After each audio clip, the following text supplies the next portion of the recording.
Whatever summer temperature it is where the average person's mind begins to warp and melt in the general heat haze, the Virgin of the Quarry Lake is set permanently to that exact degree.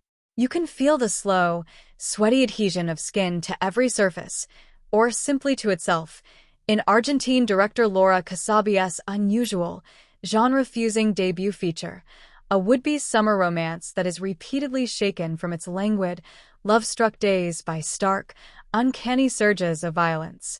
Both of Quarry-esque tale of teenage urges so intense they swell into destructive chaos, and a snapshot of a mismanaged country reaching a breaking point of public unrest, Quarry Lake bears the smart, politically conscious stamp of screenwriter Benjamin Neistat, the celebrated director of Rojo AMD Puin.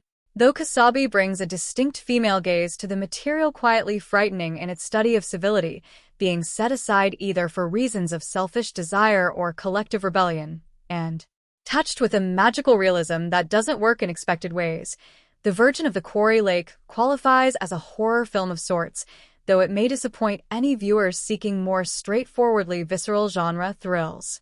It requires careful positioning by festival programmers and potential distributors following its premiere in Sundance's World Cinema Competition, but it has the makings of a cult item if found by the right audience. The literary cachet of source author Mariana Enriquez, two of whose neo-Gothic stories have been fused in Neistat's adaptation, may help in this regard. It's the summer of 2001, and the mood in Argentina is febrile and tense, the people's dissatisfaction with their malfunctioning government steadily building toward the nationwide riots of December that year. Power outages are a daily occurrence, while strangers brawl in the street. The film opens on one such unexplained conflict, setting the tone for the volatile, irregular behavior that ensues. In the dusty suburbs of Buenos Aires, where she lives with her grandmother, Luisa Mirlas, after her mother long ago fled to Europe, restless teenager Natalia, striking newcomer Dolores Olivero, is more preoccupied with personal pursuits, specifically Diego, Agustin Sosa, a slightly older boy with taunting come-hither eyes and an anchor tattooed on his neck. Natalia would certainly like to moor him. So too would her friends Josefina, Isabel Bracamont, and Mariela, Candela Flores, over whom she asserts an assured alpha status. The summer is young and Natalia's prospects look strong.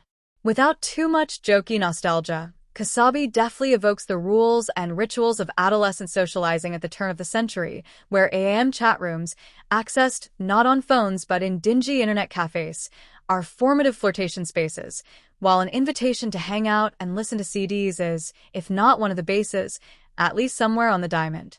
Just as Natalia's seduction strategy is working out, however, along comes Sylvia, Fernanda Echeverria, a cool girl type in her 20s with alleged rock scene connections and exotic tales of a London gap year, and Diego's head is instantly turned.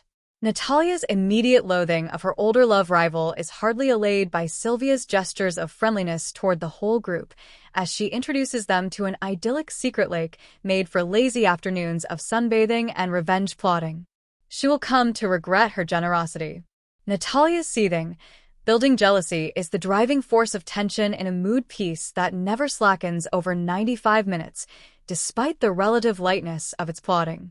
Her lust and fury are manifested throughout the film in incidents both everyday and unnerving, a kind of passive telekinesis, perhaps not least in the case of one grisly hit-and-run accident that she either merely witnesses or wills into being. At a moment where practically everyone in the country is flintily on edge, her possibly supernatural levels of aggression aren't that easily identified. Olivero's riveting performance mingles entitled teenage petulance with darker reserves of rage, all crammed behind a feline mean girl demeanor. Kasabi's direction likewise balances keen coming-of-age observations.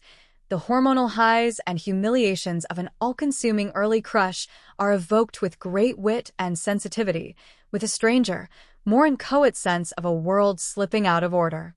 The parched, sunburnt hues of Diego Tenorio's lensing take on a vivid summer storm intensity as the film's leisurely rhythm seizes and short-circuits.